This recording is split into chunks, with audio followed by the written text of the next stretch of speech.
Hello, Global Theater. My name is Gerry Fialka. Today is November 6, 2024.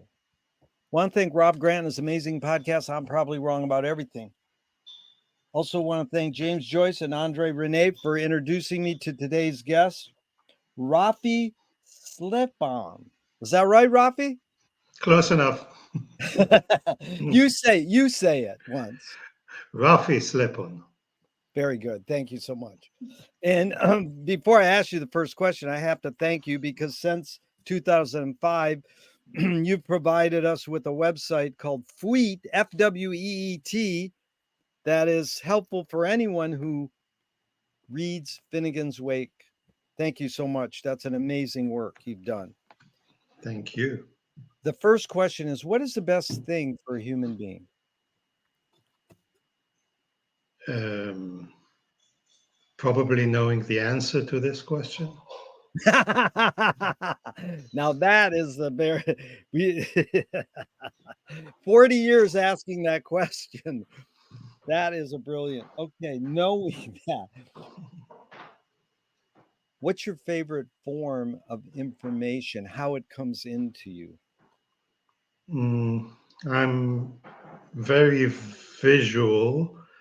Uh, Almost everything comes through my eyes. I rarely listen to music. I don't listen to podcasts. I'm not very tactile.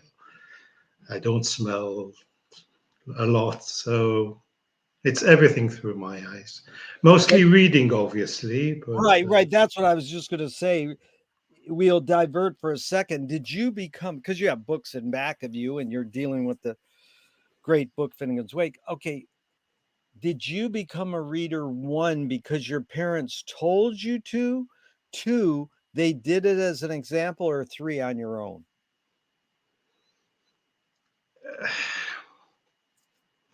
I mainly became a reader because I had to go to the bathroom. When I was a child, we lived in Belgium, and uh, my parents were struggling students, and we lived in an apartment with no internal plumbing. Well, except for in the kitchen. So the bathroom was outside. And a trip to the bathroom, it was still inside the building, but outside the apartment. So a trip to the bathroom was something, especially in the winter, that I'd wake up, say, Saturday or Sunday morning, take a book with me, and go to the bathroom and sit there for an hour, three quarters of an hour, doing what I had to do in the bathroom and reading. So I think that's that, and still to this day, I think it's somehow associated with me. It's an amazing, I got to tell you an anecdote, and I'm open for stories, anecdotes, and tangents all you want. That was a good one. Um, a friend who had a big impact on me, he was a homeless guy in Venice Beach, and he was very Mhm. smart. His wife and him had worked in the film industry, and then she died suddenly, and it sort of blew him out. And at one point, we started talking about Finnegan's Wake, and he said, "Oh, I would come home from college, and my mom would be having a dinner party, and she would say to me, 'I don't want you hiding in the bathroom reading Finnegan's Wake.'"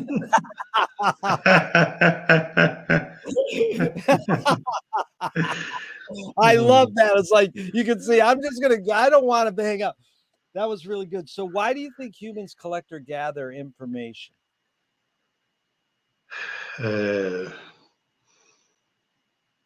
I think, well, I'm not sure all humans or even many humans collect or gather information. I think many of them are have more pressing things to collect, I don't know, collect their past parcels and run away from a disaster or a war or whatever. But those that do collect information, I think, at least for me, I think it gives you a sense of order in the world around you.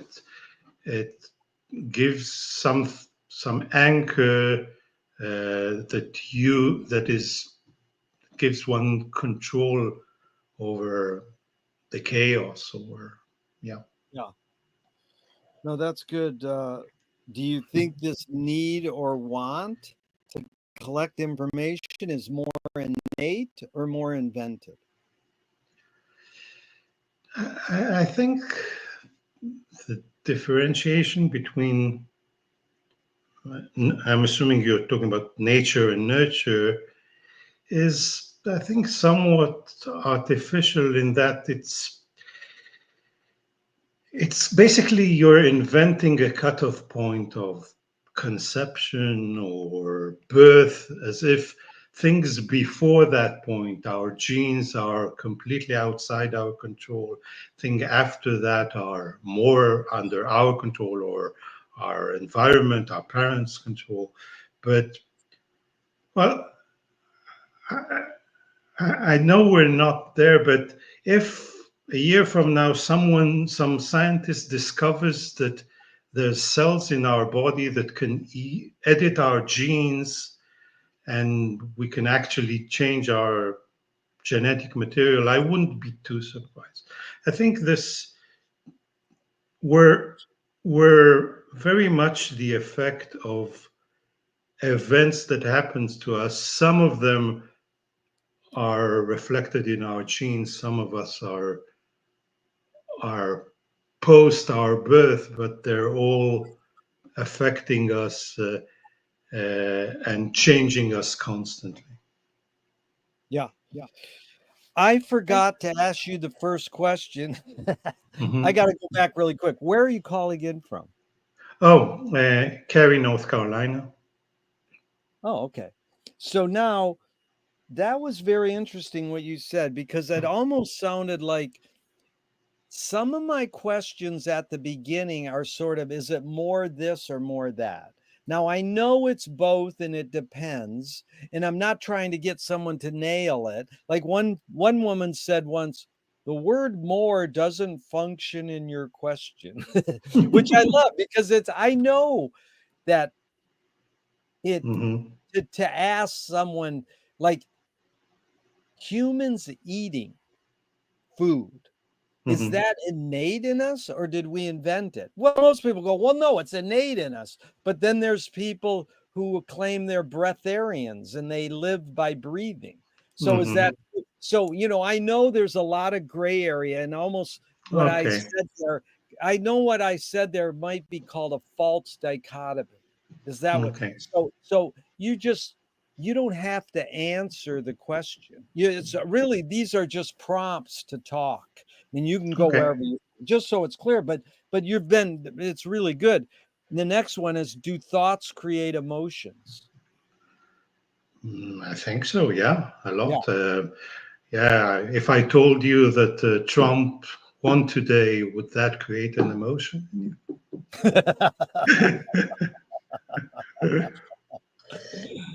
I don't know. Regardless of what you voted. Regardless of how sane you so anyways, that's very interesting. Okay, so fill in the blank. I don't know what I think until I Till I think about it. yeah. And McLuhan said, I don't know what I think until I say it. Joan Didion said, I don't know what I think until I write it. Can I you? usually, Unfortunately, I usually open my mouth before I think. So, Yeah, so say it is too late for me. yeah. Can humans think without language? I think so. Yeah, I think I think we're not essentially different from animals, and if we consider animals to have either not have any language or have some rudimentary form of a language, I think most animals think, even if they're not thinking in a language that that is as formalized as human languages. And we are the same, I think, potentially. Well, Raphael, Although, oh, although language definitely colors our thoughts extensively. yeah. So Um, Chomsky said a language is not just words, it's a culture, a tradition, a unification of community, a whole history that creates what a community is. What do you do when language doesn't work? When language breaks down, what do you do? on a personal level, I usually shut up. Yeah. Um, because there's a saying in Hebrew, or in English it's probably similar. Uh, there's a, a word is worth one coin, silence is worth three. So, uh, so similar to silence is golden. Uh, Sometimes it's better not to say anything, and Yeah. There's the great line I was raised with. If you don't have anything nice to say, don't say anything at all. And then yeah. Dorothy Parker, no, I think she used to say it, but she didn't originate it. If you don't have anything nice to say, come and sit next to me.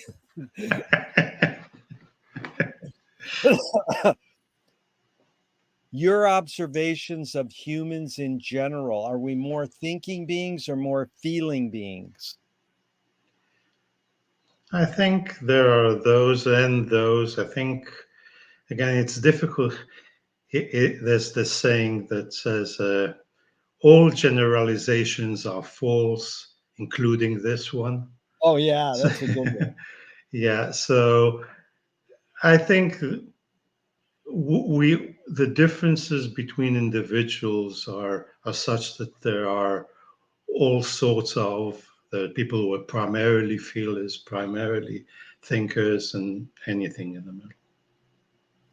80% of people, Rafi, say, I think we're more feeling beings. And Yeah, well, I think it's because we're talking. While you're talking, you're primarily trying to think. So yeah, you start sentences with I think, I believe. yeah. Yeah. And Bridget Bardot says, when I make love, I don't think. I'm like, good luck. How do you turn your brain off? It's like people Hmm. who meditate, they go, now think about not thinking. Or there's a bumper sticker on a car in my street and it says, don't believe everything you think. And I'm like, well, you could say, don't believe everything you feel. Hmm. Definitely, you could say that. We're Two, often fooled by our feelings. we're often fooled. Yeah. Two questions from Alan Turing in the 50s. One, is thinking a function of the soul? Well, I'm not sure what he or you meant by soul. If we're talking about the religious aspect of it, something that persists after our death, well, I'm not a particularly religious person, so in that, if we read soul as uh, something that, let's say, the seat of our ethics, of our morality, then I don't think it's a function of our soul, but it interacts with our soul. Our soul affects our thinking affects our ethics, moralities, vice versa. It's good. And you realize I'm for changing the words on my question. Like you said, interacts instead of function. That's what I Oh, welcome that. It's like me and you versus the wording on the questions. yeah. Very good. It's And I'm good. Please finish. Yeah, no, that's all I had to say. Yeah. Uh, it's easy for me because as I grow older, I kind of tend to forget things easily. So it wasn't so much that I changed your wording as a not necessarily remembered your wording.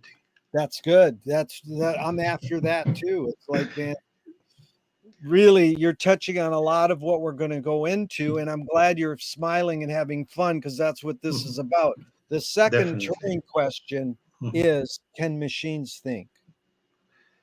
Oh, I think the last couple of years of with the advent of AI have shown that they definitely can think. I think one of the things that we saw early on that kind of proves that machine can think is that AI can lie. I think lying is a good indicator of thinking, and it seems that AI does it quite well, unfortunately. Lying is a good indicator of what? Thinking or Of things? thinking, Yeah, thinking. Yeah. that's amazing. Yeah. Oh my God. Um, do you more pursue happiness or more pursue meaning?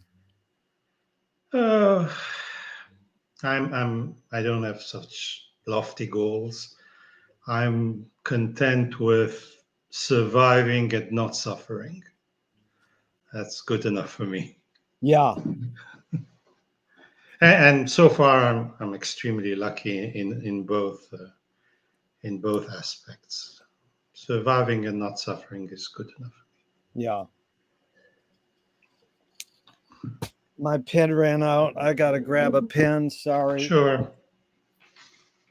I hate that when pens run out of ink. So I usually have three of them here, and all my Yeah, substitutes ran out. I Okay. always lose them. Does the brain more detect consciousness or create it? Like, is consciousness there bubbling away and we're more so detecting it or more so creating it? Uh, I'd say we're more so creating it, not to the sense that consciousness and reality are completely an invention of our mind, but I think our uh, our brain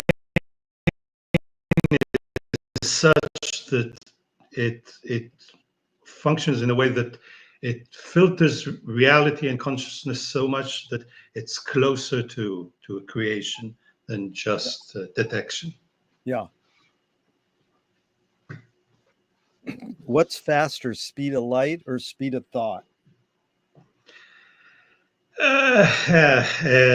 Well, I studied medicine, uh, so I know that thought, after all, is just a chemical reaction. So I'd have to say speed of light, Yeah. because chemical reactions are, at the end of the day, slow compared to physical reactions. Audre Lorde, the poet, said, "You can't dismantle the master's house using the master's tools." Her colleague, Yvonne Rainer, said, "You can if you expose the tools." What new tool do you suggest?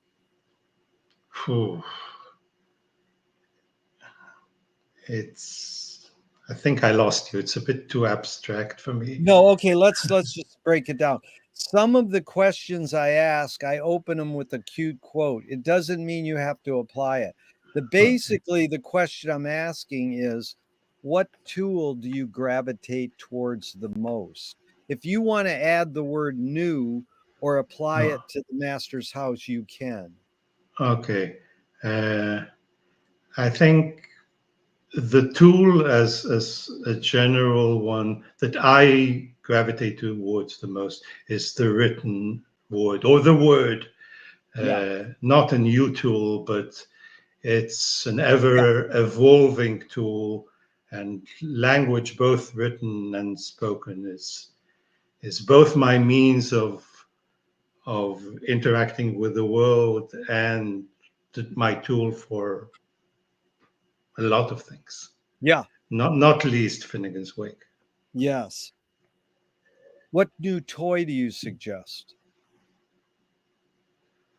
Toy.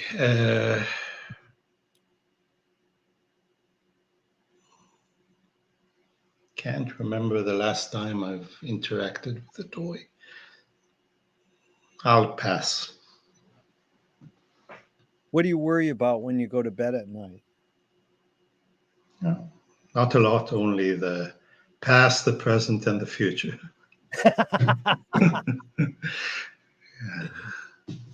Marshall McLuhan learned from a poet that artists are the antenna of the race. They're broadcasting and detecting the hidden psychic effects of our inventions, so we might learn how to cope with what we don't like about our inventions.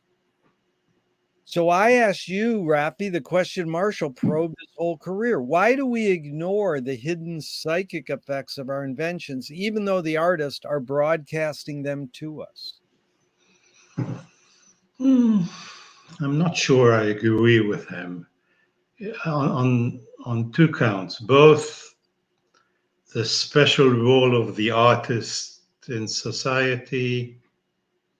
I'm I'm not sure it's as important as is implied, and I'm not sure about the existence of what was it, hidden. Hidden psychic effects. Yes, Yeah. hidden. I'm not sure. Kind the hidden side effect kind of remind me of the pharmaceutical company that said that they do not know of any unknown side effects in Yeah. their. So I'm not. Depends on what inventions you talk. I'm not sure that if there are psychic effects, they're hidden. If they're hidden, I don't know what they are. But if Yeah. they're not hidden, then I don't think we'll ignore them. Very good. So, do artists have moral obligation? No more than plumbers. Yeah. Just a function in society like everybody else. Some people's moral obligations are more uh, have more dramatic effects, like say physicians or politicians. But everybody should have moral responsibility as members of society, regardless of their function. Are you more afraid of old ideas or more afraid of new ideas? Depends. There are old ideas that I'm very afraid of, like I'm Jewish, so anti Semitism is the oldest conspiracy theory and it's thriving. So that's an example of an old idea that still scares me. And I'm also very afraid of AI, for example, which is a relatively new idea. So it depends on the idea. Yeah. Can you conjure up your earliest memory ever or one of them? It's a problem. I've tried that, but I think most of my earliest memories, or what I think of as earliest memories, are actually things that my mother or grandmother told me years afterward that I kind of incorporated it as early memories. So I'm not sure I can say for sure. I do remember myself at a very early age uh, reading, eating corn. That's something that I loved to do as a child. But I'm I also remember my mother and grandmother telling me about it. So I'm not sure how much of it is memory and how much of it is incorporating stories. Is memory more a curse or more a blessing? It used to be more a blessing because as a young man, I had phenomenal memory and it helped me a lot in life. It made me a lot into what I became.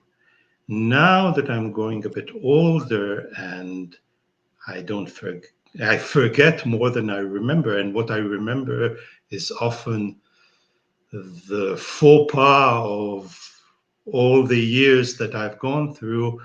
It's becoming frightening once you begin to lose your memory, especially if for a person like me that dependent on it so much. Then it's frightening, and the fact that you can remember things that you might not want to remember is in itself a bit of a curse. Really well done because, Joyce said, "Remember to forget," which is a Yeah. great hot little tip. But again, what are you forgetting? What to remember? I'm curious. Do you think it was more your DNA or the way your parents raised you that you had a good memory, or you got it on your own? What do you think was that main factor in having good memory? Yeah. I I grew up with a mother that from a very early age was convinced and convinced me from by the early age, I mean from the age of 1 or 2 years old, that I was a genius.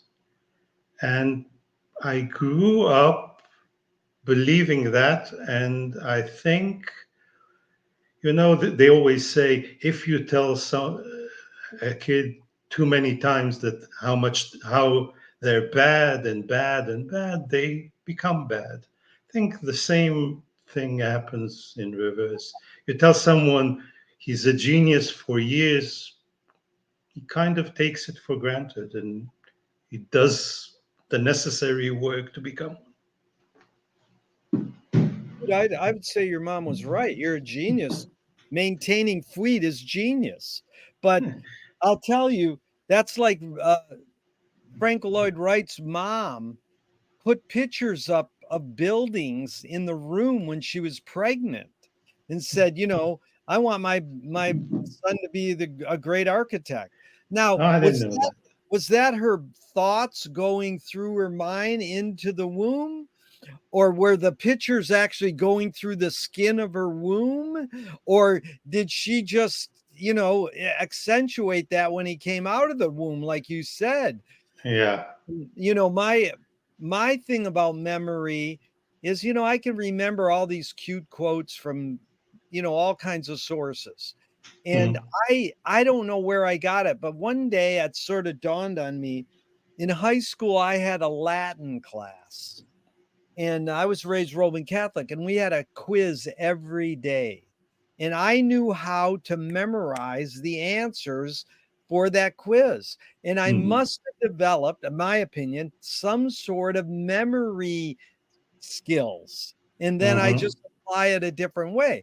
So then as I get older, my dad lives till he's in his 90s and he gets either Alzheimer's or dementia. And so in the last, yeah, I'm 70, I'm over 70 now, and I'm like, I know I'm losing it. I mean, I can literally go, oh, you know, what, and so I went to the doctor 2 years ago and I said, I think I'm losing it. Can you do a test? And she did the test, says, no, you're okay. If you look at your keys and go, what are these for? You're in trouble. If you lose your keys, that's normal. But that Yeah. doesn't mean me and you, we know we're losing it. We sense it. It's not Mhm. my mom would actually catch my dad crying, and she said, I think he knows he's losing it. Yeah. And so what? To me, it's like you revert back to childhood. You don't have to worry about stupid things like bills. You're just like, so that was good because 80-90% when I say, is memory more a curse or more a blessing, they go, oh, it's a blessing. And Mhm. then sometimes they go, well, it could be a curse, but you really, you're comprehensivist. Tell me someone within your immediate family who had an impact on you, kind of like a role model, And what specifically was that impact? Within, um, I, I think that a lot of the person that I am now is beyond what I brought into it, is the effect of my interaction with several women throughout my life. It's always been women. Within my family, it's been my grandmother and my mother. My mother was a very young mother. She had me when she was 19 and a half, and 3 months later, she was a widow at 19 and three quarters.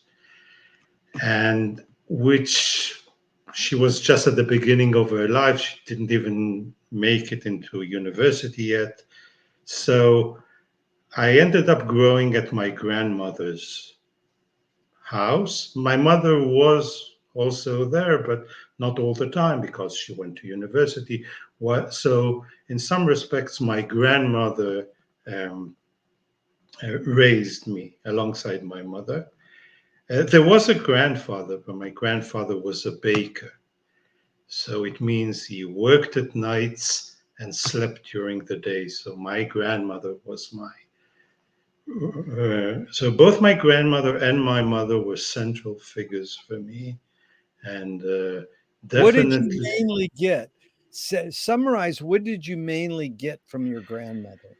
I think I got from both of them, for better or worse, the sense that I was the center of the universe Yeah, because I was their center of the universe. I yeah, was their only grandchild and their only child at that time. Later, yeah.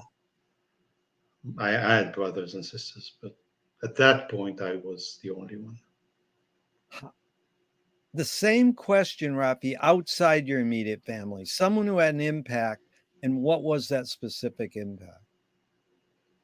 I think, yeah, I think that assuming you don't count that as family, then my wife had probably the greatest impact on me. How Uh, many years? How many years have you been with her? we've been together now 18 years now. Okay, 18 years. How do you explain the longevity and what is the main impact you've gotten from your wife? It's impossible to list the impacts. It's Well, when you live with just a couple. What are a couple things you think you really got from your wife? uh, a sense of wonder about things outside the written word, for example. We travel a lot, mainly. She's the impetus, although now we're both enjoy it. But the I certainly wouldn't have been exposed to the world as I've been in these years without my wife. And Uh, how do you explain the longevity with her? we work well together. Yeah. So you're raised Jewish. Do you pray? No, I'm not religious at all. I don't consider myself Jewish in the sense of Right. religion, Yeah. just as an ethnic group. Yeah. If God exists, what would you like God to say to you after you die? Oops, let's get you back. Wait, I laughed so hard I didn't. Oops, and then what? Okay, we'll get you back to Earth now. Oh, we'll get you back to Earth. We'll get. That's funny. I've had that answer once. The guy goes, "Oh, I checked the records. We messed up. You're going back." That's Yeah, fun. same idea. Yes. Do evil people exist, or does evil use people as a vehicle? Hmm, I don't think evil people in the sense that evil is their primary defining characteristic is something. I think people are more complex than they uh, can be correct defined by something like evil. But I do think that society easily brings the evil out of people. Societies and some forms, say authoritarianism, easily brings the evil out of people. Really, the hidden question is how do you advise someone to deal with an enemy? I'll set it up. Alan Watts says, if you acknowledge your enemy, you empower them. Coppola stole from the mob and the samurai. Keep your friends close and your enemies closer. JFK said, forgive your enemy, but don't forget their name. And Fellini says, I need an enemy. So it's a lot of thoughts. The basic question is, how do you advise someone to deal with an enemy? But first, how would you respond to Alan Watts? If you acknowledge your enemy, you empower them. I think that you if you were to ignore your enemy, or if you ignored your enemy, then how did he become your enemy? I think there had there had to have been some earlier interaction where you didn't ignore your enemy, or by definition acknowledged him in order to make him your enemy. So, and I don't think ignoring an enemy is something that would work. On a personal level, well, I can't answer on the personal level. I don't think I've ever had enemies, or I don't know, I'm not important enough to have enemies. But I mean, like if your wife or a friend was being bullied and they said, what should I do? What would you say? On a, I would hope that it would be possible to somehow resolve it kind of amicably. When you say the word enemy, for me, as someone who grew up in Israel, it immediately evokes the question of the Middle East conflict, the Israeli-Palestinian. That's enemies for me. The Israelis and the Palestinians. That's, I mean, the epitome of enmity. And I think that the reason the enmity is so devastating as it is, as we've seen in the last year or so, is because both sides, or not the sides, but let's say the leaders of both sides, the governments of both sides, the organizations of both sides are entrenched, and their only interest is preserving the enmity. And I think there's enough people that want the conflict to go away, but there's enough people in power who want to maintain it. So the only way to resolve that kind of conflict is dialogue and compromise. Really good. Dialogue and compromise. I love that. But Nassim Taleb said games were created to give non heroes the illusion of winning. In real life, we don't know who wins or loses, but we can tell who a hero is. My friend said villains don't think they're bad, they want control. Heroes want freedom. Gregory Bateson, the anthropologist, says if the criminal gets caught, does he go, whoa, my criminal skills weren't up to snuff that day? Or does he go, I did something morally and socially wrong? It's a lot of prompts again, but the basic question is does punishment work?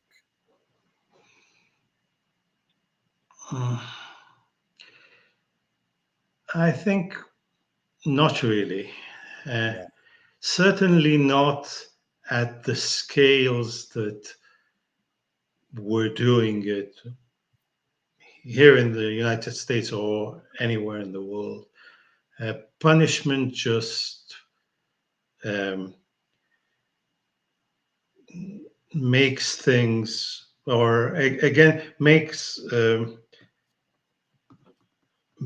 problem a fixed one, a constant one, instead of trying to change it, to fix it. Yeah. James Joyce was the first projectionist in Dublin, Volta Cinema, many years ago. He allegedly checked out. He said, "This is stupid. Why should I go inside a building and see a movie of a tree when I can go outside and see a real tree?" Years later, Faulkner said, "Sometimes the best fiction is more true than journalism." Why do we have to recreate things in order to get them? Why do we have to go to a theatrical play of people acting out life? Why don't we just live life? Okay, two things.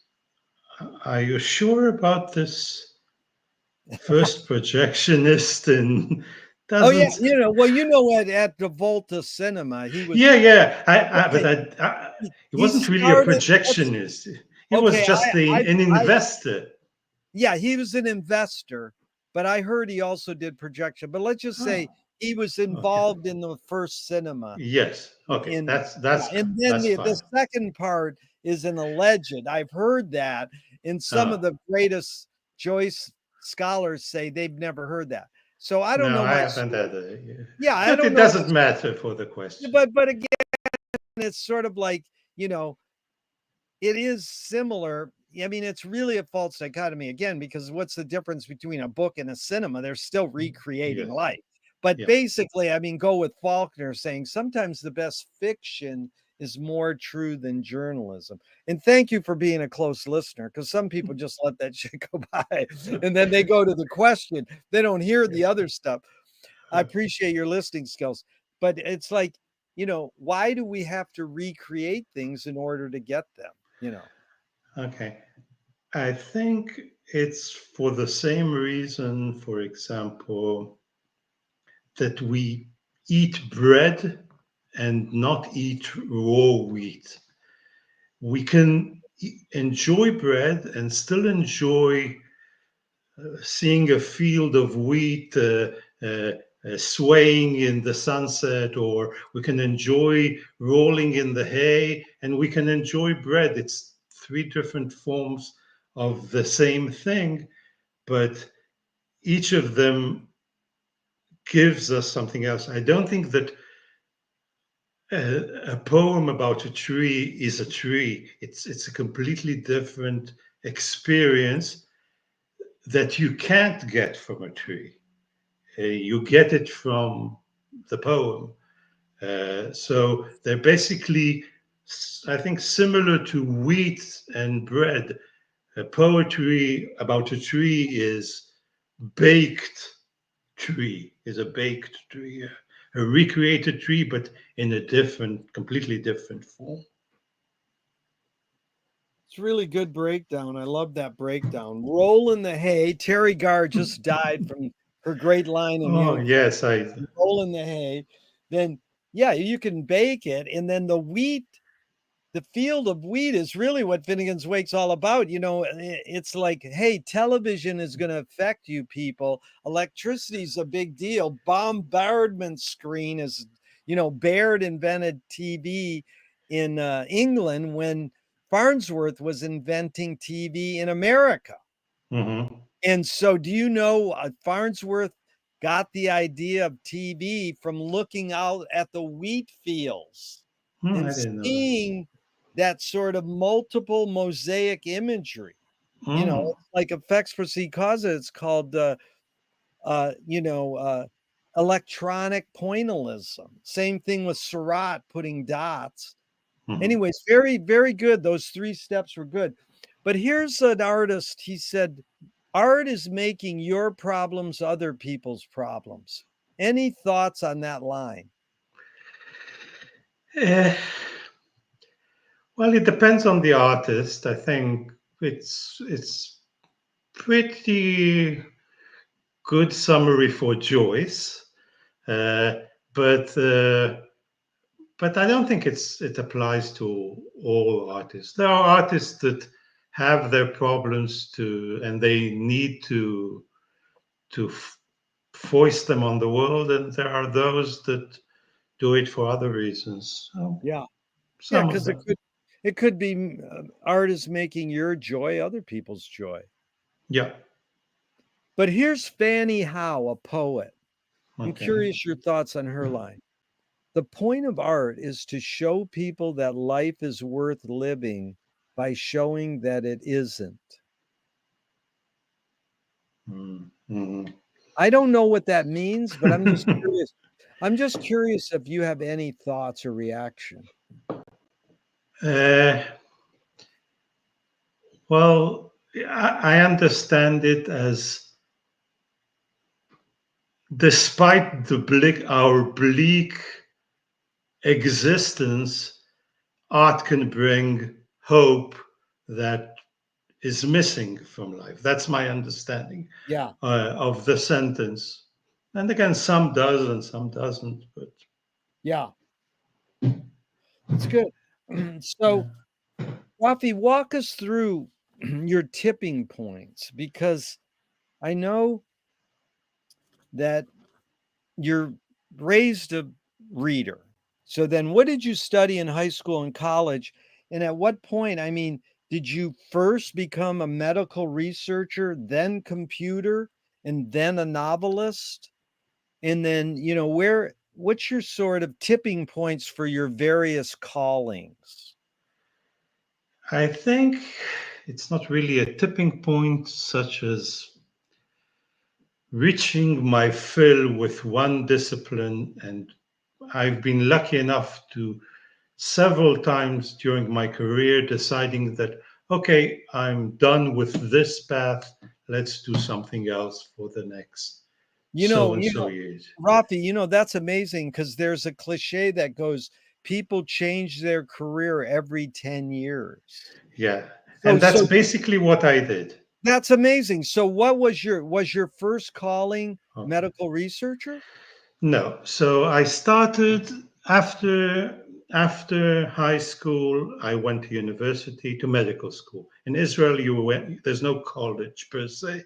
You go directly to medical school, 7 years in medical school. I left after 4.5 years because I decided that I didn't want to be a physician at that point.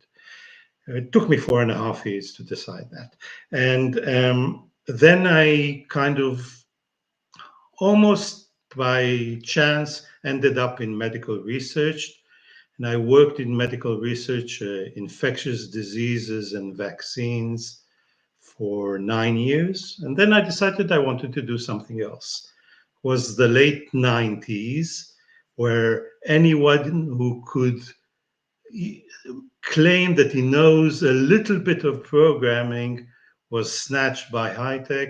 I didn't really know much programming. I've never learned it except by myself and a course here and there. But I was again lucky to end up in a company and worked in high tech in different disciplines and software, firmware, hardware, chip design.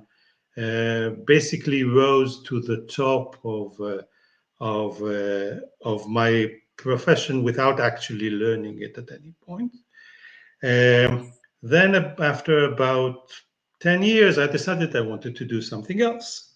So, thanks to my wife, again, that's something that I owe my wife a lot for. She said, okay, you can leave your work, I'll work, I'll support us, you can write. And I'll, I wrote a novel, three, more than 3 years full time.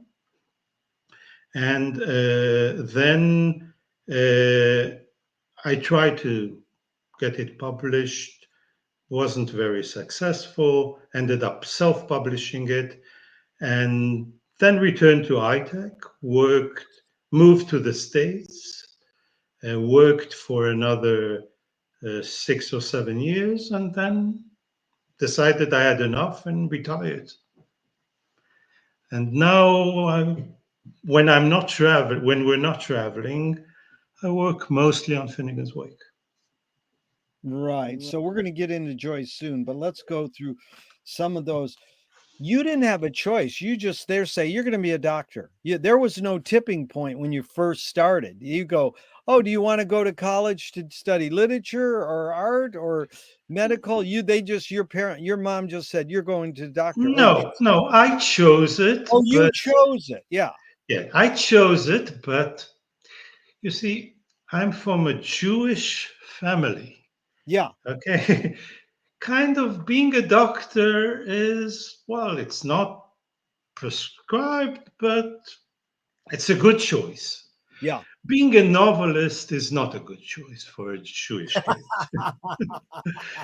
But there So, was something what I'm after, Rafi, is that tipping point where you go, "Oh, I can write." So, are you reading literature and uh-huh. there's some point where you go, "Oh, I can do that." Where was that tipping point? Were you studying creative writing in any college or courses? No, You're s no. you're I, self-taught writer. I'm self-taught in all my disciplines. So I didn't learn medical research, statistics, or whatever. I didn't learn software design or firmware design. And I didn't learn creative writing. I Yeah, tend to teach myself but as I go.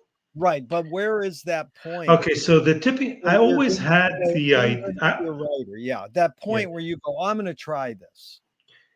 I've always wanted to, and I wrote small things here and there. But I think the tipping point is the fact that my wife Uh, made it possible for me to do it. I wanted she to do it, but I needed the time. yeah, and so but it wasn't a writer specifically or books that you're a book person. There wasn't one that says, "Oh, I can do this." Okay. Now, No. before we go into Joyce, let's do that novel, apply the novel to these questions. Okay. A screenwriting teacher told me great art is when you can clearly see the intention of the maker. Stanley Kubrick says the opposite. Great art is when you can clearly not see the intention of the maker. What role does intention play in your creative process when you were writing that novel? Well, it, I'm definitely a writer that, similar to others, I use extensive scaffolding in order to build my novel. Uh, so I think before I wrote the first word in the novel, I spent more than 6 months designing it. So intention was throughout the writing was central. Uh, doesn't necessarily mean that intention is what's important for the reader of my novel. Some readers might be interested in my intentions and some not, and I think both types may benefit from it. But definitely, I'm a very intentional writer. Okay, then that was good. Now, Duchamp said there's no art without an audience. When you wrote that novel, how much were you thinking of your reader? Well, apparently a lot because the reader is actually a character in the novel. She appears around the ninth chapters and gets a progressively more central role. She remains a minor character, but she definitely moves the plot. So I definitely there's places where I not directly address the reader, but have uh, characters uh, not exactly speaking, but at least in some way conveying information directly to the reader. So I am aware. It's not as if I'm designing to a specific reader, but I am constantly aware of the presence of one. McLuhan says everything we invent extends some humanness, like a knife and fork extends our teeth, shutter and a camera projector extends our eyelid. Maybe like non tangible, the religion or philosophy extends consciousness. What is the writing utensil, whether it's the pen or the keyboard? What humanness does it extend for you? Okay, first of all, I'm not sure about this analogy between, for example, the eyelids as the camera shutter as an eyelid is not really something that I would say, because that's not the purpose of an eyelid. The purpose of the eyelid is not to open and close for light. It's to lubricate your eyes. If there's Yeah. something that opens and closes, is the anal sphincter. So the camera shutter is perhaps an extension of our anal sphincter more No, than that's good. Again, I'm for yeah. changing that. But But you could say like knife and yeah, fork, it could yeah. be an extension. So it's just this idea. In fact, Joyce is, I'm Okay. going to give you an exact example of Mhm. where McLuhan got that from Joyce. But I'm not Mm. saying they're right either. You know, I Okay. mean, they Whitman said it too, extensions. But I'm just saying if we go by the premise that we Mhm. invent like yeah, I mean, the obvious thing is what do you invent a pen for? Because your finger can write in the sand. So it's say, Mhm. hey, now we invented paper. Now I can use an ink pen to write on paper rather than a finger writing in sand. So it's a it's a metaphorical game, sort of fun game. But I mean, just off the top of your head, what would you say the writing utensil extends? What humanness? Okay. I think, at least for me, if I were to, let's take the pen. If I were to imagine a situation where I don't have access to a pen, say, for example, I'm in prison. I'm in a cell in a prison, and I don't have writing materials. I can't write. I'm essentially limited in my ability to create, say, fiction by the amount of memory that I, or the amount of text that I can Yeah, contain in my brain. So I'd say that writing or the pen is an extension of my memory. It yeah, allows me to extend my memory indefinitely by yeah. committing it to paper. Dude, that's amazing. That's D.H. Lawrence wrote the entire book, Women in Love, put it aside, didn't refer to it, and rewrote it Oh, because he so absorbed it in his memory. hmm, Supposedly, I mean, that's the story. supposedly, yeah. But it is, that's like a lot of people say, what is film? Movies extend. They'll go visual memory. Hmm. McLuhan said, no, movies, he's not saying they're wrong. Yes. He's saying movies extend your foot because you travel. And I mean, That's that's what a yeah, book does too. You travel. yeah. That's So that's very, interesting. Yeah. very good, Rafi. It's really fun. And you get this. What's your experience with Joyce? Are you growing up reading all these books? You haven't talked about any other authors. We just dropped Joyce's name a couple times, but are there other authors and books that are big impacts? And then did you first discover Joyce because a school assigned you or you picked it up on your own? Your history of where you started with Joyce. Okay. So Joyce is not alone, but first I'll answer the questions. How, again, like a lot of things in my life, has to do with a woman. Uh, when I was in high school, I had a female friend, not a girlfriend, but a female friend that had had some effect on me. And she at some point suggested a portrait, that I read a portrait of the artist as a young What man. age are you about? What age? Uh, 15 perhaps, And are you reading highbrow 16. literature? 15 or 16, are you reading highbrow literature then at all? Are you reading Proust or Russians or other people? Yes, and it's a kind of weird. You need to remember that I didn't grow up in any English speaking country. I grew up in Israel and in Belgium, so all my English came from school. But at some point, I kind of say fell in love with English and decided that I wanted to invest in it. And I around that age of 15 or 16, I started reading only in English and at some point also writing primarily in English. Yeah, So, and I remember that my first book report in high school around the age of 15 that was my choice was Paradise Lost. wow. Yeah. So more than reading great novelists, I think I at the time I concentrated a lot on poetry. What S- poets? What poets? Milton, Wordsworth, Keats, Shelley.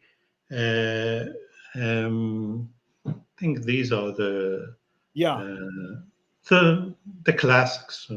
Byron to some degree, uh, Browning, Tennyson.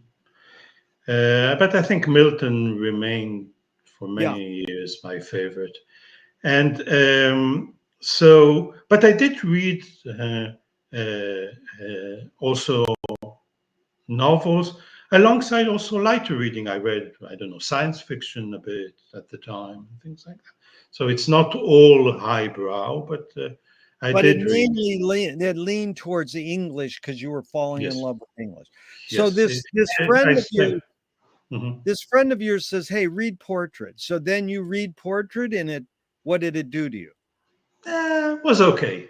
Yeah. Not more than that. I read The Portrait and I read Dubliners, and they were not bad, but I don't. But they did intrigue me enough, and it made me aware of Joyce, and especially aware of the Joycean aura. Oh, Ulysses, you know. So I've heard that. what age you read Ulysses? Okay, so Ulysses, and I decided that in the summer between high school and university, which is when I was 17, I'd read Ulysses, and I did. On the first day of the summer vacation between high school and university, I began reading Ulysses, finished reading Ulysses, and immediately continued to finish.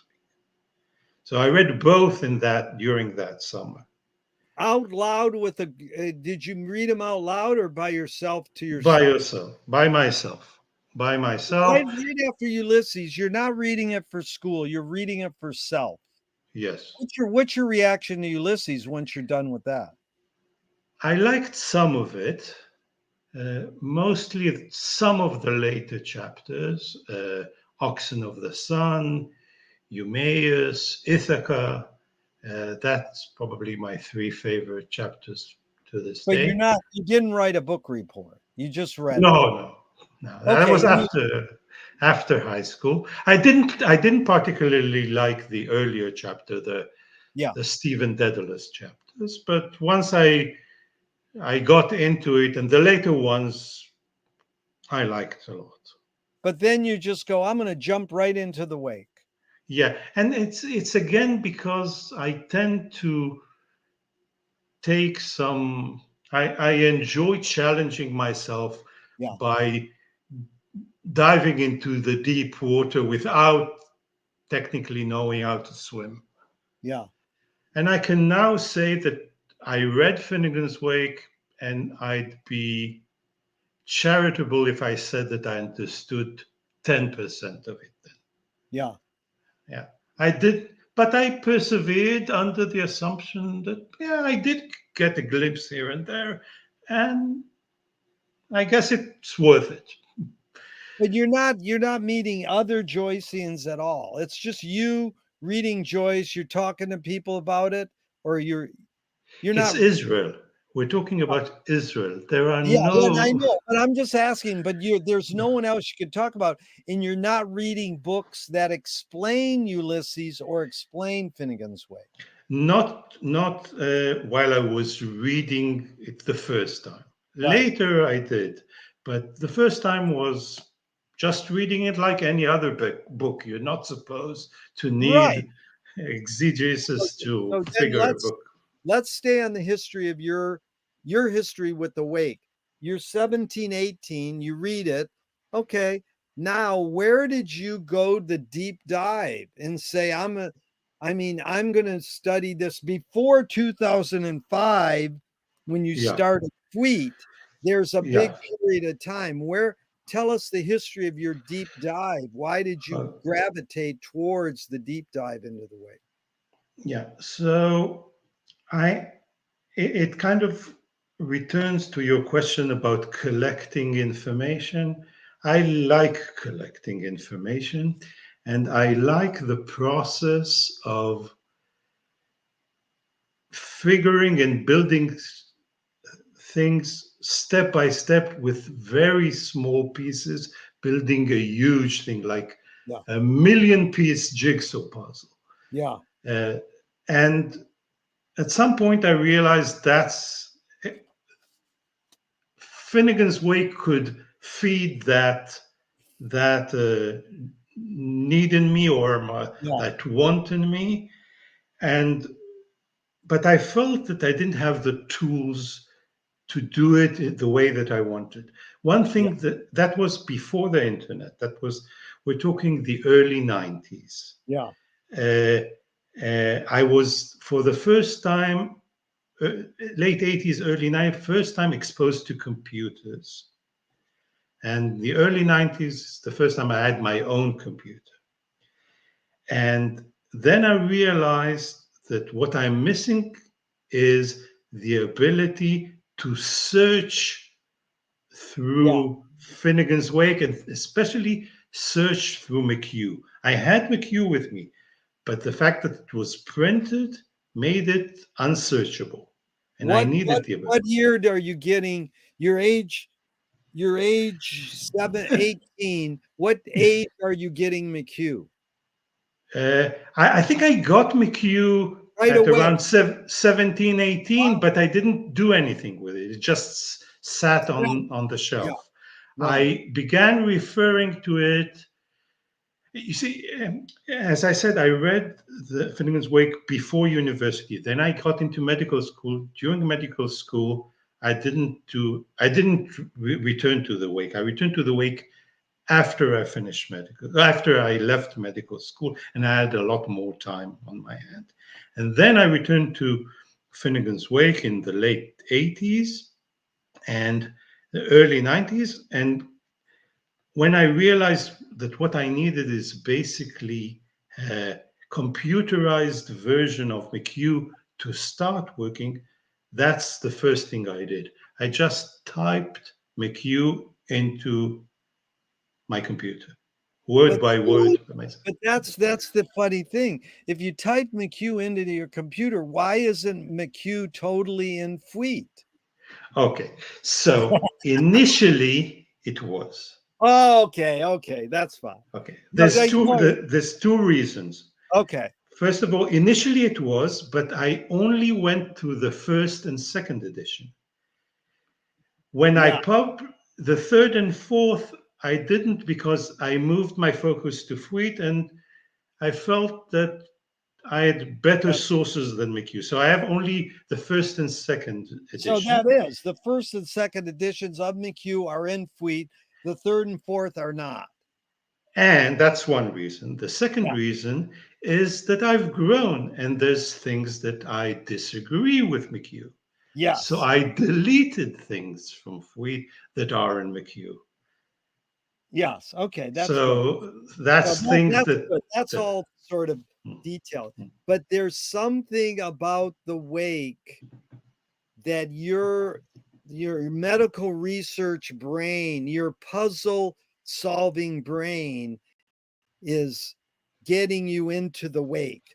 Then when are you discovering the wake community and the wake scholars? Have you ever met McHugh? Did you go to Joyce conventions?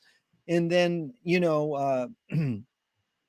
academically, did you delve in, or this Fleet project has just been you on your own? Okay.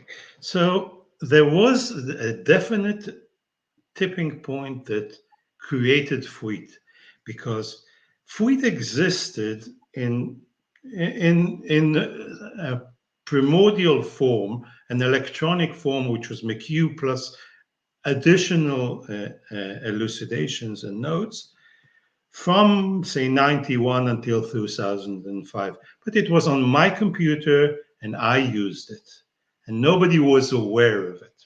In 2000, Oh, I see. You did it on your own. You're not saying it existed in Google. Like in 91, you could Google stuff and find certain things, but you're you saying couldn't. it existed alone on you. Okay, so continue. Yes. 91 to N- 2000. Yeah. yeah, but in 2005, on a whim, I decided to attend a kind of Joyce conference. It's called the Trieste Summer School. It's Yeah. in Trieste, and I think it's a yearly event. It's mostly geared towards doctoral students working on Joyce and things like that. But I Fritz decided to attend. is Fritz the main guy there? Hmm? Fritz Schahn is the main guy. No, that's in Zurich, I think. Oh, Uh, so in Trieste, that's Trieste. who were the main Joyce scholars you I were? don't remember. I don't remember their names. Okay, don't worry. So Yeah. that's 2001. You go to Yeah, Trieste. that's the people of the English department of Trieste University. I don't Okay, remember their yeah, names at the moment.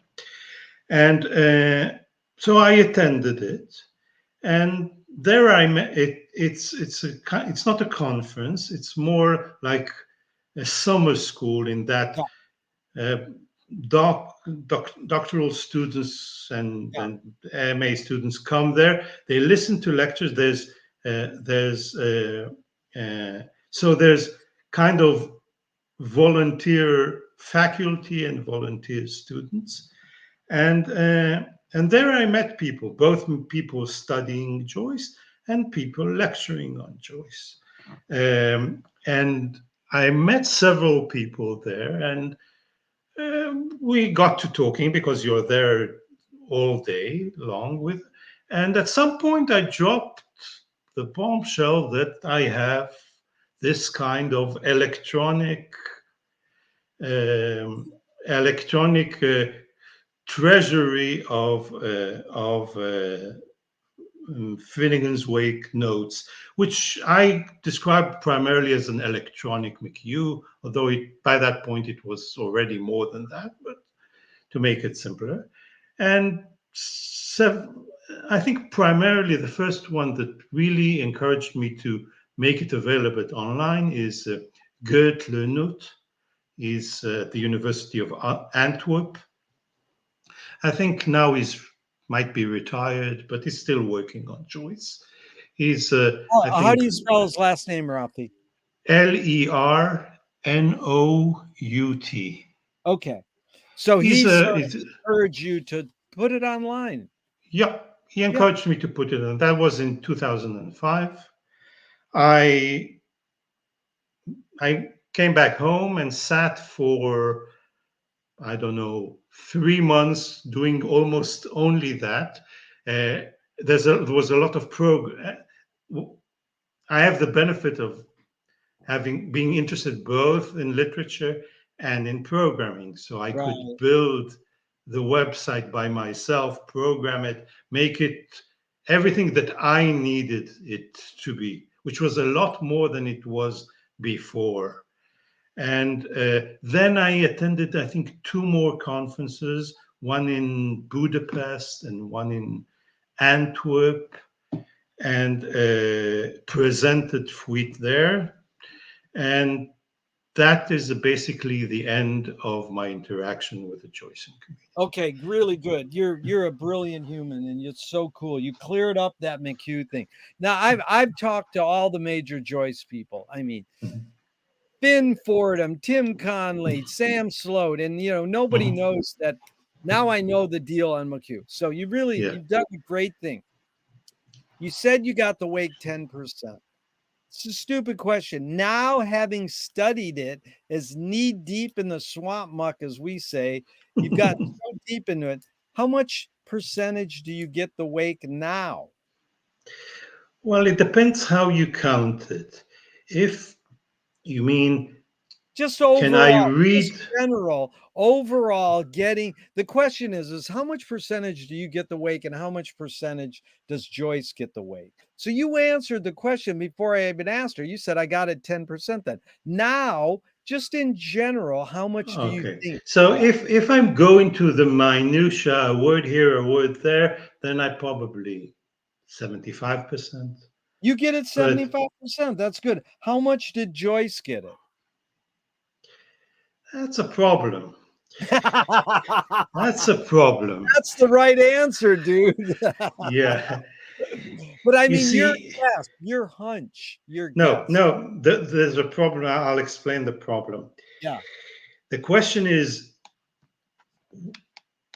there's a difference between what Joyce wanted the wake to be and attempted the wake to be, and perhaps built towards the wake being, and what it actually is. And I'm pretty sure Joyce was not aware of how divergent these two are. I think from in some respect the wake is a failure. It Joyce wanted it to be something, and it's not what you wanted it to be. It's something as perhaps not less interesting, but I think Joyce knew a lot more about what he wanted to do. And I think, in some respect, when we read what he's saying about the wake, he's talking about his imagined vision of the wake and Yeah. not the concrete wake as it is. So I don't think he's a reliable witness. No, no. Yeah, that's really well put. But all artists are that, you Yeah, know. but the wake is a lot more problematic than all. There's so many typos, so many missing things, so many things that you intended that got lost in translation. I like It's your a lot type. more problematic. Yeah, I love your problematic idea. I won't surrender to it completely, but I love it. But the typo line is there's a great book scholar in Los Angeles, Michael Silverblatt. He runs a radio interview show with authors, and the author comes on and he tells the author what their book's about, and they go, "Wow!"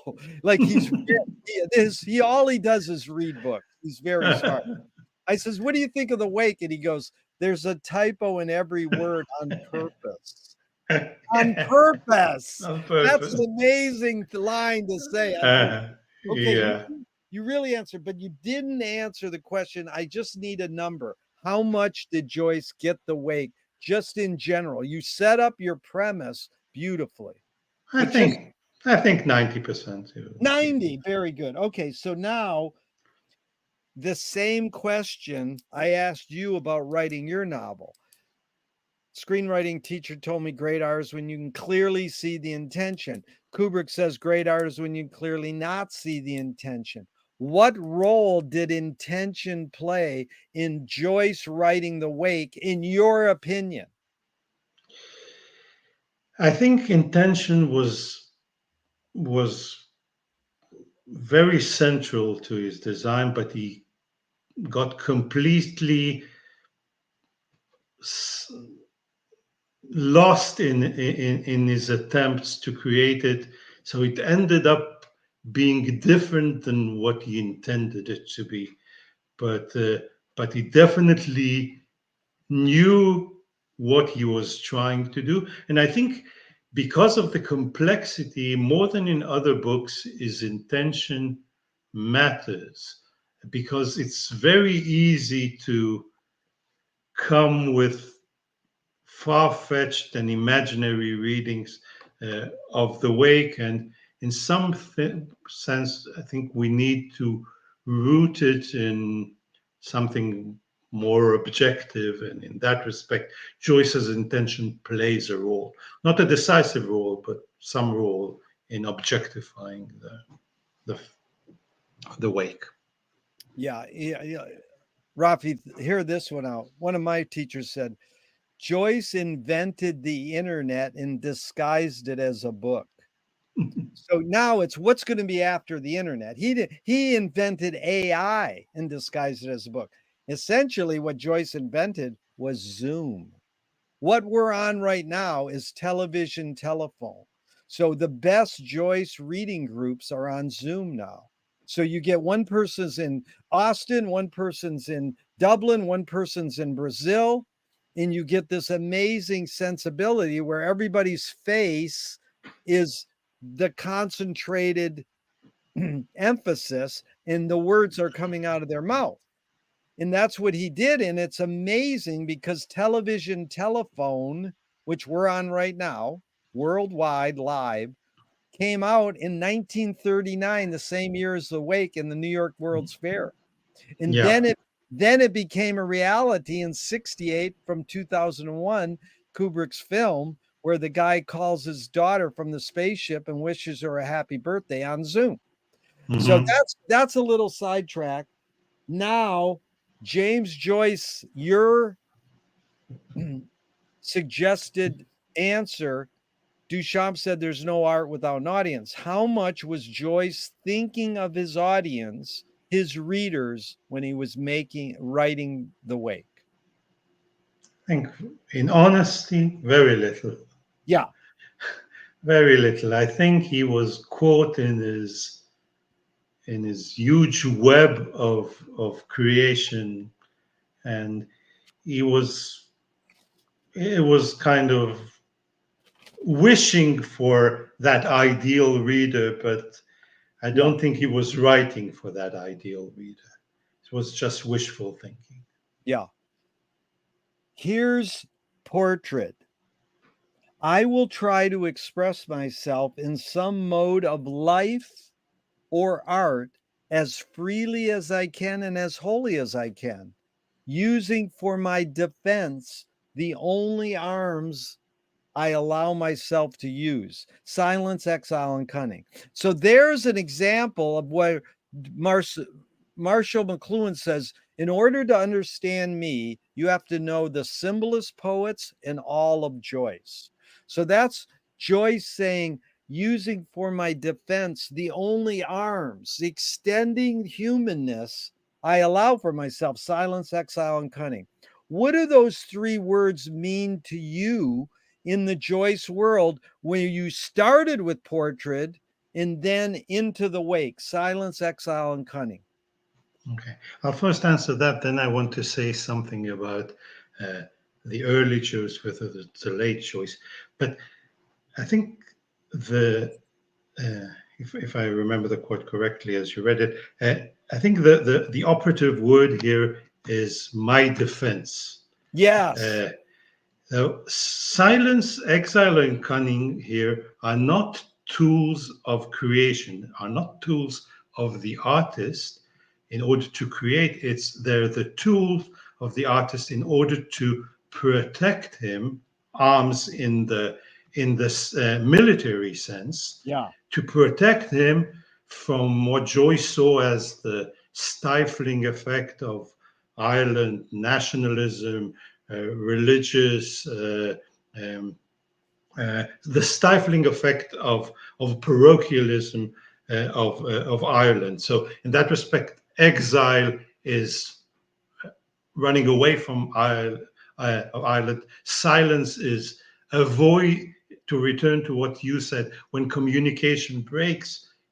That's when communication breaks, you go to silence, Yeah. and you don't confront the religious or the nationalist establishment. And cunning, I think he hoped to be more cunning than he really was. And I think, if I remember correctly, I think he was talking to Cranley, or I don't remember who he was talking to in the book, but he does later make fun of the word cunning, as if cunning doesn't really apply well to Joyce, to Stephen, He which is, makes fun of cunning, the word in Portrait. I think so. Immediately after, I'm not sure about that, but it's been a while since I read the portrait. But I think he, the cunning is the one that least fits Joyce. I think, Yeah. but he wanted to see himself as cunning. Yeah, let me interject, Rafi. You're Yeah, really smart and you're teaching me a lot. I really appreciate your time. Brilliant. But he is cunning. He's witty. He said, "Where the hand of man never set foot." That's yeah, funny.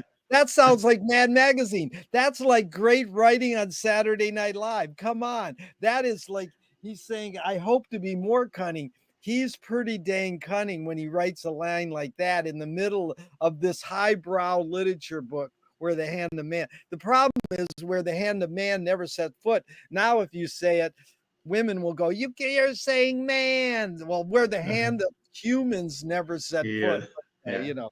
But I anyways, agree. I'm not sure this is the kind of cunning that he meant here in the sense of, but and now to return to the second point, I think there's the difference that we need to remember between the young Joyce and the older Joyce, the Joyce yeah, of a portrait and the Joyce of a Finnegan's Wake. yeah, They're not the same person, and yeah, they don't believe in the same things, although and they definitely Joyce of the Wake is a much more accomplished and mature person and artist than Stephen Dedalus will ever be, yeah. because he's stuck in his in the early Joyce, Stephen Dedalus. Really well put. Rafi, I asked for 90. We're already there. Can you Oh, do a part two somewhere down the line? We'll do a part two and get deeper into it. sure, Okay. Yeah, I really appreciate it. But right now, can you go another 10 or 20 minutes or what? How long? no rush at all.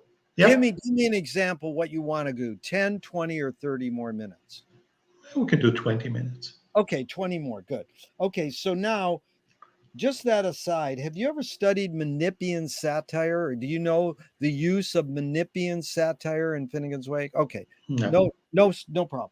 Now, that extension question, which you handled so well, because you said one of the funniest things ever. You said the sphincter in the anal sphincter is more an extension of of the shutter of the camera. the shutter of a Okay. camera.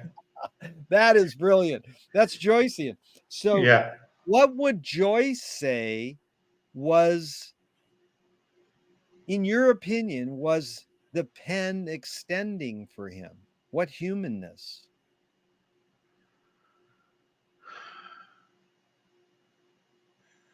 Yeah, I think that, well, it depends how you read the. It seems that a lot of people who read The Wake have a dirty mind, or the book is extremely dirty.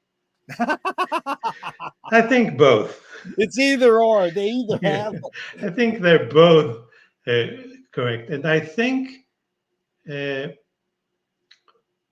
Awake is. Uh, I think it was a vehicle for Joyce to manifest in writing some of the things that he or others might have thought as perversions, and making it so that he could be free to express them without the need to fear censorship and without the fear to of morality. That's why sin is such central function throughout the book. H.G.'s sin is the axle around which the entire story revolves. Yeah. Well, that's totally Frank Zappa. That's why Frank Zappa listed James Joyce as an influence on his first album. Because Frank say, there's no such thing as a dirty word that will send you to hell. You know, Uh-huh. and I mean, I experienced it going to Joyce reading clubs. All these people are highbrow literature people, and they love it when it gets dirty. And they're like, this woman beautifully said, "Hey, there wasn't anything dirty in this page." And then the whole group goes, "Well, what about this? And what about that?" And it's because, it's all they're put their poo-poo caca into this highbrow literature so they can get away with it. But again, who Exactly. invented that's like a false that's false. Who invented that a word can be dirty or what the word can Exactly. uh, Exactly. morality or censorship? But we know how to be polite, you know, Hmm.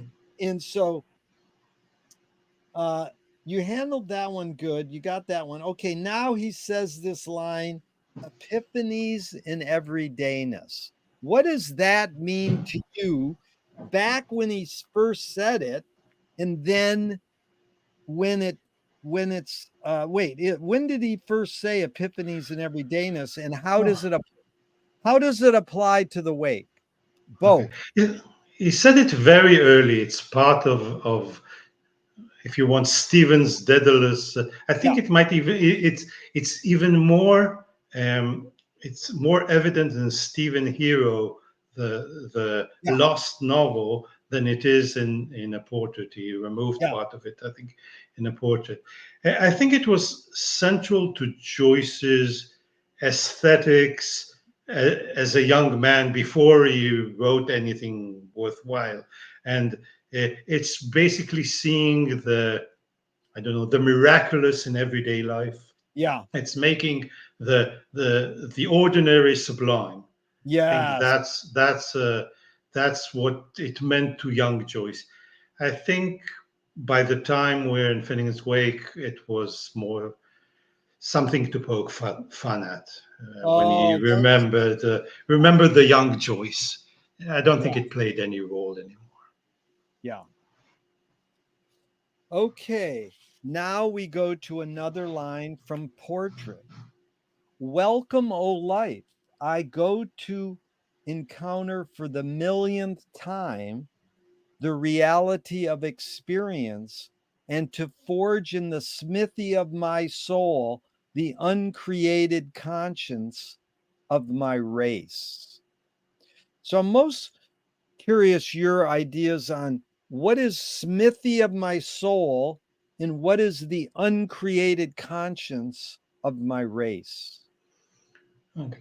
Speaking of my soul, I trace back to Daedalus, the great artificer that is the source of, or the reason that Stephen is called Daedalus, the mythological Daedalus. So I think that's why he puts it there, the smithy. I think he's trying. Joyce had a strong love-hate relationship with all things Irish.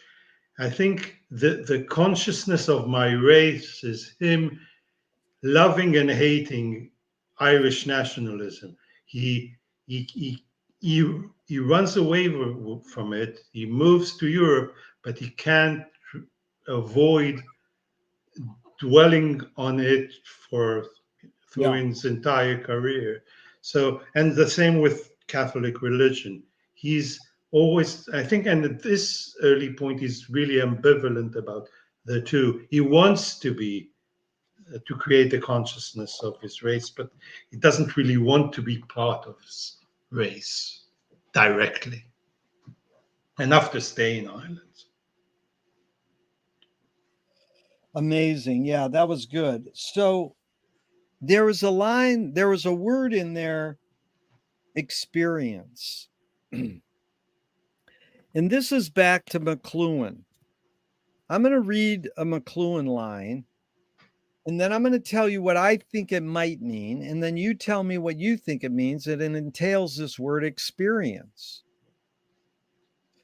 This is Marshall. Everybody experiences far more than they understand. Yet it is experience rather than understanding that influences behavior. So he's kind of saying, well, maybe there's a difference between experience and understanding, which is, so whatever. I think if the child comes in from the cold and the parent goes, don't touch the stove, they're trying to teach him experience. You'll burn your hand. If the kid comes in from the cold and the parent goes, let me teach you the dynamics of heat, you can get really close to the stove, rub your hands together, and get your hands warm. That's called understanding. So I think Marshall's sort of saying understanding should shape our behavior more, but experience does. I can read the quote again, or you can just tell me your thoughts on that. Okay.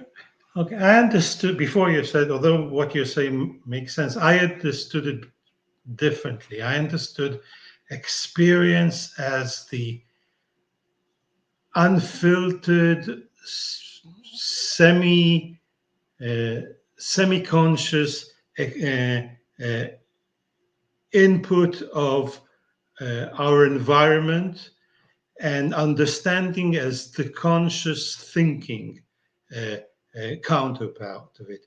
And it returns to what you quoted earlier, the hidden psychic effects. So the experience are the hidden ones, and the understanding ones are the unhidden one, the ones that we're aware of.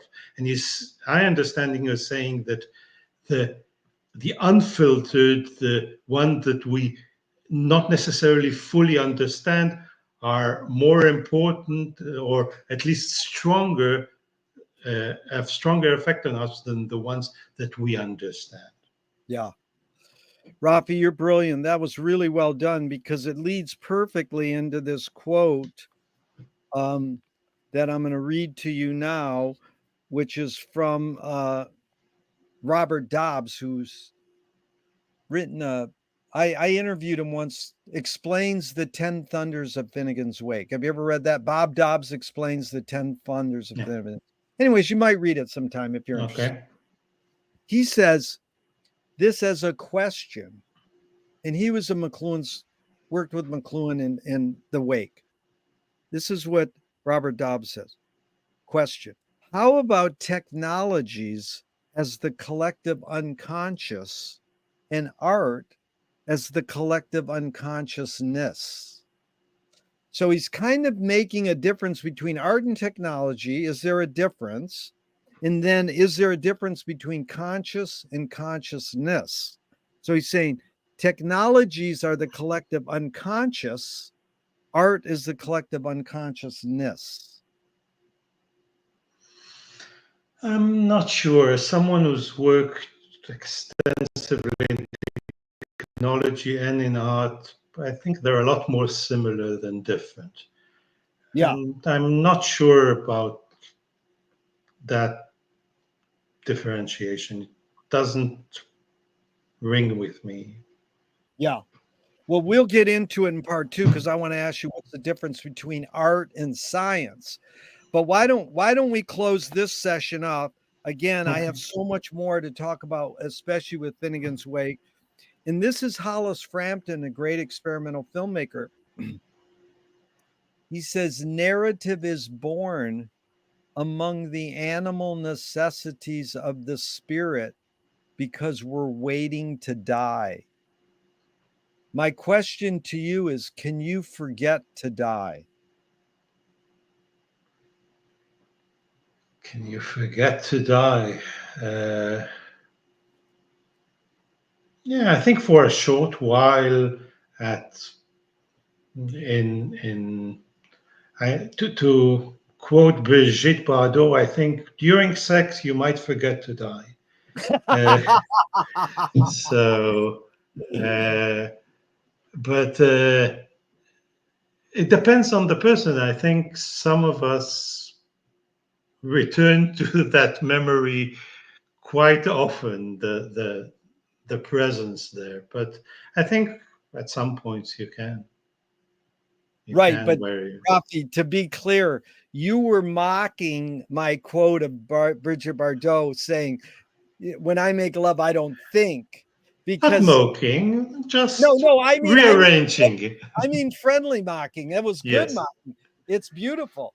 I like to be mocked because that's like don't the French say every time you have sex you die? And Yes, so you sort of blended the two. I Yeah, agree. Yeah. yeah. Well, that's sort of what Manipian satire is. Is Mm. what Joyce did is what Rabelais, Lewis Carroll, is they use the medium that they're working in to create the satire. It's Hmm. not just, oh, I'm going to make fun of something and reveal something about something else. I'm going to use that medium so it's hard to separate. It's Joyce talking to the reader in the middle of Finnegan's Wake and actually giving instructions on how the wake is written. And, you know, someone Hmm. told me once T.S. Eliot wrote four quartets and he wrote, one of Proof Rock or four quartets or Wasteland. In Hmm. the midst, I think it's four quartets, in the midst of the poem, he writes how to read the poem, Mm. you I know. don't remember. Yeah. So I, that, I haven't read the T.S. Eliot extensively. So. yeah. But he did say something I repeat often Yes. in regards to Joyce is poetry can communicate before it's understood. Yes. And I think that's what the wake does so well. It communicates a lot before it's understood. I agree. Yeah. I definitely agree. And then in part two, I really want to get into the predictive thing because some of the Joyce scholars hate that he presaged things, but we got the word Bluetooth in the wake Yes. the other Hmm. day. Now, is Bluetooth something from way back, or he just put those two words together? But No, it's something from way back. And it's the source. If I'm not mistaken, it's the source of our Bluetooth. I think Bluetooth was invented somewhere in Scandinavia, right, right, right, uh, and they took the name of, I think, Harold Bluetooth or whatever. right, So right. it's That's what this. I figured. Yeah, it's So the then same it source. just I think. happens. It happens that young kids, because kids like Terrence McKenna and Burning Man kids love Finnegan's Wake because they Yeah. think it has this magical thing, and it Yeah. does. I mean, the word email is in there. There's a Yes, lot of Emalia. Yes. yeah, Yeah. Amelia, but I mean, that's like some Joyce scholars don't like that. You putting predictive things in it, and some do. Hmm.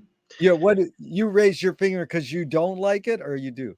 Oh, I don't like yeah, it. because yeah, But we'll talk about it. One thing you probably might want to talk as well, because we've concentrated on Josh, is other writers. It reminded me when you said Lewis Carroll. Lewis yeah, Carroll is among the things that influenced me not less than Joyce. Lewis Carroll. right. So yeah, And he influenced everybody. I mean, yeah, so much. I I met agree. I met a street musician in Venice the other day, trying to figure out where he came from, and at one point I goes, well, who inspired your lyric writing? Thinking he was going to say, you know, some heavy metal band or somebody. And he goes, well, Lewis Carroll. And I was like, Yeah, what? I was shocked. I was yeah, like, wow, yeah. that's beautiful. Hmm. But it's all times are happening now. It's really been fun, Rafi. You're such a treat to speak with. And I appreciate you sharing your knowledge. And so many people appreciate Fleet. It's really an amazing. Yeah, And I enjoy it, it and costs you money to keep that website up. yeah, but not too much. It's Yeah, okay. yeah, Yeah, it does. yeah. Not Okay, something I can that that I worry about. yeah. Well, let's do one more bonus question if you don't mind. Here we go. Sure. Baudelaire says If you try to make a statement long, deep, and rich, it will age very fast. If you try to only own the day you're talking, it will last forever. So that's David Lee Roth said, here today, gone later today. It's sort of like Ram Dass, be here now. Isn't the Yeah. point of life to live in the moment? So the question is really the word archive. Etymologically, archive, 1400s, means to keep safe, free from harm. 200 years later, it's what we know archive basically as a record preserved as evidence. So Egyptians would put stuff in their coffin with them. Even archon, the word's root, Archon, the first ruler, the chief magistrate, public building. But, the futurist said destroy all the museums and libraries. Now we know you couldn't have written your book about or put up your website about Finnegan's Wake without some sort of archives to reference. And so we know the importance of reference in archiving, but the two-part question is why is this need or want to archive more innate or more invented? And do you have plans for your own archive? What if the web just, goes down? Do you have a hard drive with all we and then how about a hard drive talking with major archivists? You have to check your hard drive once a year and replace it every 10 years. So, first question is, do you have plans for your own archive? Yeah, it's different for the novel and for Fuit, but for Fuit specifically, or for everything that's on my computer, I have I have the original on hard drive and three more copies that I back up regularly. So you Uh, check the hard drives once a year and okay, now replace them every that's 10 years. as someone who actually developed these things, hard drives and especially SSDs. Nowadays, more and more hard drives are actually SSDs. And I've worked specifically in that industry and developed SSDs, among other things.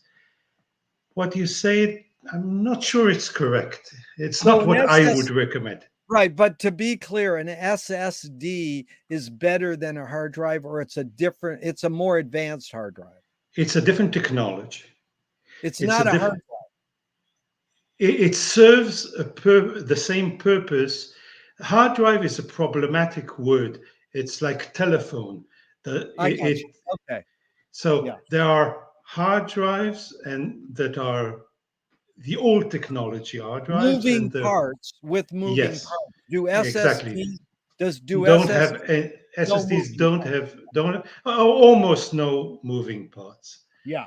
And so you're And saying SSDs, you do not have to check them once a year or no, replace them. the problem with SSDs is what you need to do is to use them regularly, like Yeah. say once a month. Yeah. Because and the reason you don't need to check them is because once you use them, it automatically checks them. It automatically refreshes them, Yeah. and more importantly, the SSD is more likely to fail altogether than a single sector Yeah. failing. So you don't have to check it. You, you'll know immediately when it failed because it'll stop working. Yeah.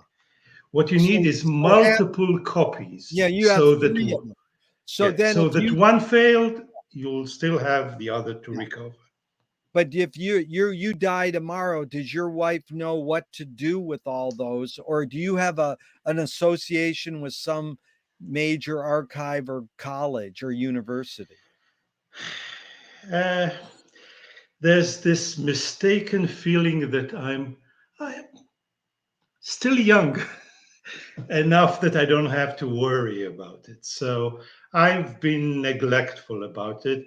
I probably should start talking to universities, and I have some ideas who to Yeah. approach people who've worked with me, but I haven't actually done anything about it. But I've been neglectful. would you put it on archive.org?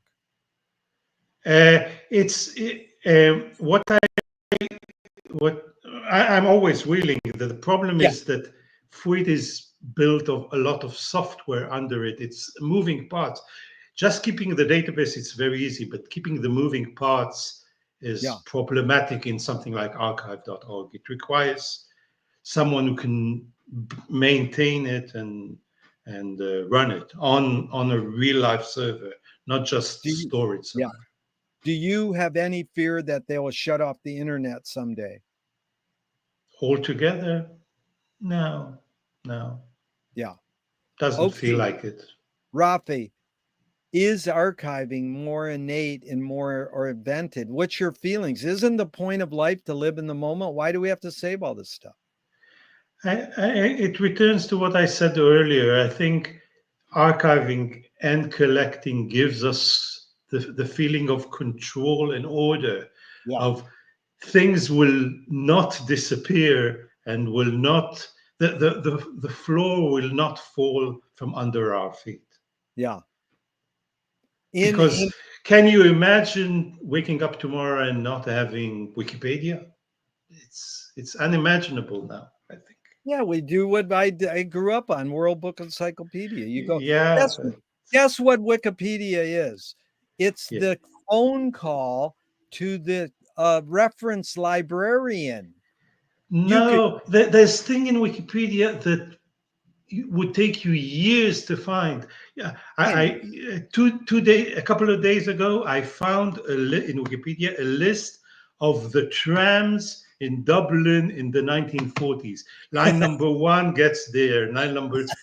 Where can you find it in a book nowadays? I know, but you know what I'm saying. The old Yes, school was the librarian's reference. She would turn yeah, around and go, "Oh, like your little bookshelf," and go, "Let me look that yes, up." But it is yeah, amazing. So then, is this need or why? Well, no, you answer that. Oh, is this need yeah. or more It's innate or more invented? It's both. I think the concept of archiving evolved from something invented, from the language, from writing, from culture, from books. This is it's not it wasn't the first step. You needed something to archive first. It's not archiving. It's not the same as collecting food for the winter. Yeah. It's it's more, Yeah. and in that respect, it's more invented than innate. Yes. Everybody says innate because they say, "Oh, squirrels collect nuts." Hmm. It's like, yeah, Yeah, yeah, it's not the same thing. yeah. Yep, we're smarty pants and we know it. But we like Frank Zappa said, "I'm a failure, but I'm not a miserable failure." Yeah, okay, that's important. Yeah. Thank you so much, Rafi. It's really been a Thank pleasure. you. Even though I'm going to hit the end broadcast button, I hope this never ends and we can keep talking forever and ever. And book part 2. Thank you so much. Really fun. Thank you. Yeah. Okay, bye.